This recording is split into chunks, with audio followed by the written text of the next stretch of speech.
آپ کے آقا ایک غزوے میں شامل تھے. ایک کافر اپنے گھوڑے پہ بیٹھا ہوا حضور نبی رحمت صلی اللہ علیہ وسلم کی بارگاہ میں آ گیا، اور جب حضور کو دیکھا تو پھر دیکھتا رہ گیا. آپ کو دیکھ کر دیکھتا رہ گیا، کیا کہوں اور کہنے کو کیا رہ گیا. بس دیکھا تو دیکھتا ہی رہ گیا. اپنے گھوڑے پہ سوار ہے اور میرے اور آپ کے آقا کی بارگاہ میں آ کے کہتا ہے کہ جی اگر میں کلمہ پڑھ لوں تو مجھے کیا ملے گا. تو میرے کریم آقا نے فرمایا کہ اگر تو کلمہ پڑھ لیتا ہے تو میرا رب تمہیں جنت عطا کرے گا. جب اس نے یہ سوال کیا تو وہ کھجوریں کھا رہا تھا، اور کچھ کھجوریں اس کی جیب میں تھی، پاکٹ میں تھی. اس نے اپنی جیب میں ہاتھ ڈالا اور جو کھجوریں جیب میں تھی وہ ساری نکالی اور میرے اور آپ کے آقا کے سامنے اس طرح زمین پہ پھینک دی. جب زمین پہ پھینکی تو ساتھ یہ بھی کہا اچھا اگر یہ بات ہے تو یہ کھجوریں پھر ادھر نہیں کھانی، یہ جنت میں ہی جا کے کھائیں گے. آپ مجھے اپنی غلامی میں لے لیں. حضور نے کلمہ پڑھایا، وہ مسلمان ہوا. یہ جو گفتگو ہو رہی ہے وہ اپنی سواری پہ سوار ہے اور حضور نبی رحمت صلی اللہ علیہ وسلم سامنے تشریف فرمائے. اب اس کے دل میں یہ خیال آیا کہ اب تو میں نے کافروں کے خلاف جہاد کرنا ہے، اور جب میں میدان عمل میں اتروں گا تو پتہ نہیں وہاں میرے ساتھ معاملہ کیا ہوگا. میں شہید ہوتا ہوں یا غازی ہوتا ہوں. موقع ملا ہوا ہے، کیوں نہ حضور کے قدموں کو بوسہ دے لوں. اس نیت کے ساتھ وہ اپنی سواری سے نیچے اترنے لگا تو اس کا جو پاؤں تھا وہ رکاب میں اڑ گیا. جب رکاب میں اٹکا پاؤں تو وہ اپنے جسم کے توازن کو برقرار نہ رکھ سکا اور سواری سے نیچے گر پڑا. جو ہی گرا، نیچے پتھر تھا، سر پتھر کے ساتھ ٹکرایا زور سے، تو اس بندے کی وہاں ہی موت واقع ہو گئی. اب یہ ایک ایسا بندہ ہے جس کے نامہ اعمال میں ایک بھی نیکی نہیں ہے، نہ نماز، نہ روزہ، نہ زکوٰۃ، نہ حج، کوئی ایک عمل اس کے نامہ اعمال میں نہیں ہے. لیکن ایمان اتنا بلند ہے کہ دنیا کے سارے ولی، دنیا کے سارے غوث، دنیا کے سارے قطب اکٹھے ہو جائیں تو اس کے ایمان کو چھو بھی نہیں سکتے.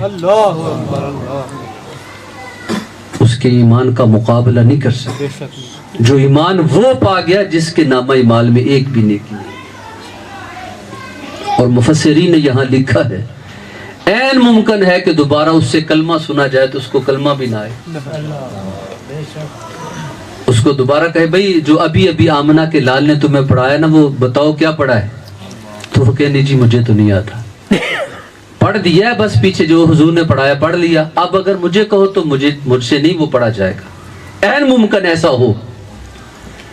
لیکن ایمان اتنا بلند ہے کہ دنیا کے سارے غوث بھی اس کے ایمان کو چھو بھی نہیں سکتے. تو پھر یہ بات تو طے ہوگی نا کہ ایمان عمل سے بھی نہیں آتا. اگر عمل سے آتا ہوتا تو اس کے پاس تو کوئی عمل ہی نہیں ہے، تو اس کے پاس ایمان ہی نہ ہوتا. لیکن ایمان اتنا بلند ہے کہ دنیا کے سارے غوث ولی سارے اکٹھے ہو جائیں تو اس کے ایمان کو چھو بھی نہیں سکتے. اللہ اکبر. مجھے ایک اور واقعہ یاد آ گیا جو آپ کی نظر کرتا چلا جاؤں.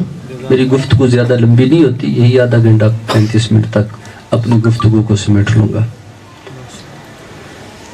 ایک یہودی نوجوان تھا، مدینہ منورہ میں رہتا تھا، اور کئی بار اس نے حضور کو دیکھا اور سرسری سی دیکھا اور آگے گزر گیا. ایک دن وہ ایک گلی سے آ رہا تھا، جو ہی گلی سے چوک میں پہنچا تو آگے سے حضور تشریف لا رہے تھے. اور اس نے ایسے نظر بڑھ کر دیکھا کہ یہ مسلمانوں کا نبی آ رہا ہے. اس بار اس نے نہیں دیکھا، حضور نے بھی ایک نظر دیکھ دیا۔ یہ بات ذہن میں رکھے، جس نے محبت سے آ کر کے رخ مصطفیٰ کو دیکھا، حضور کی محبت اس کے سینے میں آ گئی، اور جس کو آمنہ کے لال نے محبت کی نظر سے دیکھ لیا، اس کے دل میں بھی حضور کی محبت آ گئی۔ تو اس نے دیکھا تو میرے کریم آقا نے بھی دیکھا۔ جب نظریں دو چار ہوئی تو معاملہ عجیب تھا، اور پیر نصیر الدین نصیر گولوی رحمت اللہ علیہ کہتے، آ کے جو بیٹھا پھر نہ اٹھا تیری محفل سے، آ کے جو بیٹھا پھر نہ اٹھا تیری محفل سے، پھر کہیں اور تیرا چاہنے والا نہ گیا، جان پیاری تھی مگر جان سے پیارے تم تھے، جو کہا مانا گیا ٹالا نہ گیا، ایک بار نظر بھر کے دیکھا تھا اسے، زندگی بھر میری آنکھوں کا اجالا نہ گیا۔ اب حضور کی محبت اس نوجوان کے سینے میں آ گئی۔ حضور چلے گئے، وہ گھر آ گیا، اب اس کو کسی پہلو آرام نہیں ہے، حضور کی محبت میں سلگتا ہے، تڑپتا ہے، اور جن راہوں سے حضور نے گزرنا ہوتا ان راہوں پہ آ کے کھڑا ہو جاتا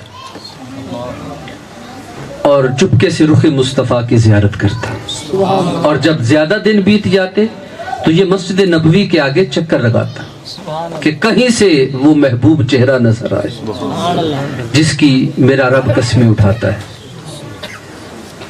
وقت گزرتا گیا، حضور کی محبت میں وہ نوجوان بیمار ہو گیا، اتنا بیمار ہوا کہ چارپائی پہ لگ گیا۔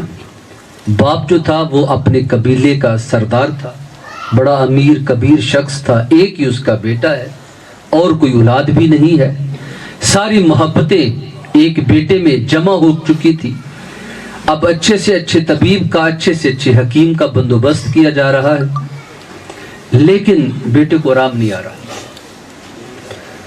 وہ سوکھ کر جب کانٹا بن گیا تو ایک دن ماں پاس بیٹھی پریشان اور باپ افسردہ پاس بیٹھا ہوا ہے، تو اس یہودی نوجوان نے اپنے باپ کو آواز دی، کہا ابو جان ذرا میرے قریب ہوں اور میں آپ سے ایک بات کرنا چاہتا ہوں۔ تو باپ قریب ہوا، کہا ہاں میرے لال کیا بات ہے؟ کہا کہ ابو جی میں ایک تمنا رکھتا ہوں، آپ میرے ساتھ وعدہ کرو میری تمنا پوری کر دو گے؟ سبحان اللہ۔ تو باپ نے کہا بیٹا سب کچھ تو تیرے لیے ہے، میری کوئی اور اولاد نہیں، یہ دولت یہ سب کچھ تیرا ہی ہے، کیا تمنا رکھتا ہے؟ کہا نہیں پہلے وعدہ کرو۔ جب باپ نے وعدہ کر لیا، بیٹے نے وعدہ لے لیا، کہا ہاں بیٹا بتاؤ کیا تمنا رکھتے ہو؟ کہا ابو جان ایک عرصہ ہو گیا میں مسلمانوں کے نبی کی محبت میں گرفتار ہوں، آج آخری وقت ہے، تو میری تمنا یہ ہے کہ کاش جس کی محبت میں سلگ رہا ہوں، جس کی محبت میں تڑپ رہا ہوں، وہ والضحیٰ مکھڑا میرے سامنے ہو۔ جو ہی یہ بات کہی تو باپ کو تو تن بدن میں آگ لگ گئی کہ ہر روز ہم اس کے خلاف سازش کرتے ہیں، اس کے خلاف پروپوگنڈے کرتے ہیں، اس کا برا چاہتے ہیں، یہ کیا بات ہوئی؟ میرا بیٹا ہی اس کی محبت میں گرفتار ہے۔ لیکن اپنے جذبات پہ قابو پاتے ہوئے کہا بیٹا بات تو نے بڑی کر دی ہے، لیکن میں کوشش کرتا ہوں کہ تمہاری یہ تمنا پوری کر دوں۔ اب وہ اٹھا اور مسجد نبوی کے دروازے پہ آ کے کھڑا ہوا اور کہتا ہے کہ میں مسلمانوں کے نبی سے ملنا چاہتا ہوں۔ صحابہ نے عرض کی یا رسول اللہ فلاں یہودی آپ سے ملنے آیا ہے۔ میرے کریم آقا تشریف لے آئے، آپ نے فرمایا ہاں بھائی کیا بات ہے؟ کہا جی آپ جانتے ہیں، آپ کو اچھی طرح علم ہے کہ ہم آپ کے خلاف سازشیں کرتے ہیں، آپ کے خلاف پروپوگنڈے کرتے ہیں، یہ آپ جانتے ہیں کہ ہم آپ کے بدترین دشمن ہیں، لیکن آج میں اپنے بیٹے کی محبت کے ہاتھوں مجبور ہو کر کے آیا ہوں۔ یہ عداوتیں، یہ دشمنی ایک سمت رہنے دے اور ایک باپ کی عرضی مان لائے، ایک باپ کی عرضی مان لے۔ تو حضور نے فرمایا کیا بات ہے بھائی، کھل کر بیان کرو۔ کہا جی میرا بیٹا شدید بیمار ہے اور اس نے مجھ سے یہ تمنا رکھی ہے کہ وہ آپ سے ملنا چاہتا ہے، آپ چند لمحوں کے لیے ہمارے گھر تشریف لے آئے تو میں اپنے بیٹے سے کیے ہوئے وعدے کو پورا کر لوں گا۔ تو سنو میرے کریم آقا نے کیا فرمایا۔ حضور نے اپنے غلاموں کو قریب بلایا اور فرمایا کہ جس نے ایک عاشق زار کی زیارت کرنی ہے وہ میرے ساتھ چلے۔ یہ آج کا فتنہ ہے کہ حضور دیوار کے پیچھے کا علم نہیں جانتے، حضور کی محبت میں جو تڑپتا ہے حضور اس عاشق کو بھی جانتے۔ فرمایا آؤ میں تمہیں ایک عاشق زار کی زیارت کرواؤں۔ یہاں رک کر کے ایک بات سن لیں کہ جب کسی سے محبت پیدا ہوتی ہے تو جسموں کا ملاپ ہو یا نہ ہو، ان کا وصال ہو یا نہ ہو، لیکن روحوں کا تعلق جڑ جاتا ہے۔ ماں کو بیٹے سے محبت ہوتی ہے نا، شدید محبت ہوتی ہے اولاد کے ساتھ۔ بیٹا کہیں گیا ہو تو اچانک جب اس کو یہ خبر پہنچتی ہے کہ آپ کے بیٹے کو چوٹ لگ گئی ہے تو وہ بےتاب ہو جاتی ہے اور ساتھ یہ بھی کہتی ہے کہ میری صبح سے طبیعت اداس تھی، رات کو خواب بھی آئی تھی، تو میں تو اللہ سے جو ہے حفاظت کی دعا کرتی رہی۔ تو یہ دلوں کا تعلق ہوتا ہے، روحوں کا تعلق ہوتا ہے جو قائم ہو جاتا ہے۔ جسم دور دور ہوتے ہیں، مرید کہیں ہوتا ہے، پیر کہیں ہوتا ہے، لیکن روحیں قریب ہوتی ہیں۔ اب اس لیے تو حضور نے فرمایا جس نے ایک عاشق کی زیارت کرنی ہے وہ میرے ساتھ چلے۔ اب جب یہ قرب حضور کا تھا تو اس کی روح بھی حضور کا طواف کر رہی تھی نا، اس نوجوان کی جس کو دن کو بھی چین نہیں، رات کو بھی چین نہیں۔ اللہ حضور کی محبت میں سلگتا ہے، تڑپتا ہے، سسکتا ہے۔ تو اس کی روح کو بھی خبر ہو گئی کہ جس کی محبت میں تڑپ رہا ہوں آج وہ محبوب ہمارے گھر آنے لگے ہیں۔ تو اس منظر کو ایک شاعر نے بڑے خوبصورت انداز سے بیان کیا ہے۔ ادھر وہ گھر سے نکل پڑے ہیں، ادھر وہ گھر سے نکل پڑے ہیں، ادھر میرا دم نکل رہا ہے۔ ادھر وہ گھر سے نکل پڑے ہیں، ادھر میرا دم نکل رہا ہے۔ دغا دے رہی ہے کہاں پہ قسمت، وہ آ رہے ہیں اور میں جا رہا ہوں۔ دغا دے رہی ہے کہاں پہ قسمت، وہ آ رہے ہیں اور میں جا رہا ہوں۔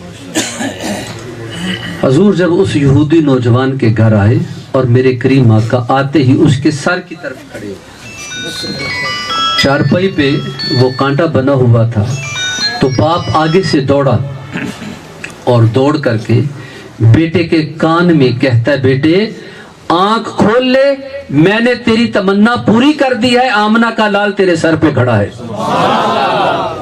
آئے ہیں میرے مزار پہ وہ گھونگھٹ اتار کے، مجھ سے نصیب اچھے ہوئے میرے مزار کے۔ آخری ہچکی آئے تیرے زانوں پہ، موت بھی میں شاعرانہ چاہتا ہوں۔ اللہ اکبر۔ اب جاتی ہوئی روح پلٹ آئی اور آنکھیں کھولی تو ودھا مکھڑا سامنے تھا۔ اب اس نوجوان کے زبان پہ بھی یہی جملہ جاری ہوا کہ جی اگر میں آپ کا کلمہ پڑھ لیتا ہوں تو کیا میری بخشش ہو جائے گی، کیا کوئی معافی کی صورتحال نکل آئے گی؟ تو میرے کریم آقا نے فرمایا اے میرے عاشق کلمہ پڑھ لے، تیری جنت کی ضمانت میں دیتا ہوں، تیری جنت کا ضامن میں ہوں۔ اب اس نے کلمہ شریف پڑھا، جو ہی کلمہ پورا ہوا تو اس کی سانسیں بھی پوری ہو۔ اب یہ بھی تو وہی بندہ ہے نا جس کے نامہ اعمال میں ایک عمل بھی نہیں، نہ نماز، نہ روزہ، نہ زکوٰۃ، نہ حج، کوئی ایک عمل بھی اس کے نامہ اعمال میں نہیں ہے، لیکن ایمان اتنا بلند ہے کہ دنیا کے سارے لوگ اکٹھے ہو کر کے آ جائیں تو اس کے ایمان کا مقابلہ نہیں کر سکتے۔ بس جو ہی روح پرواز ہوئی گھر میں کوہرام مچ گیا.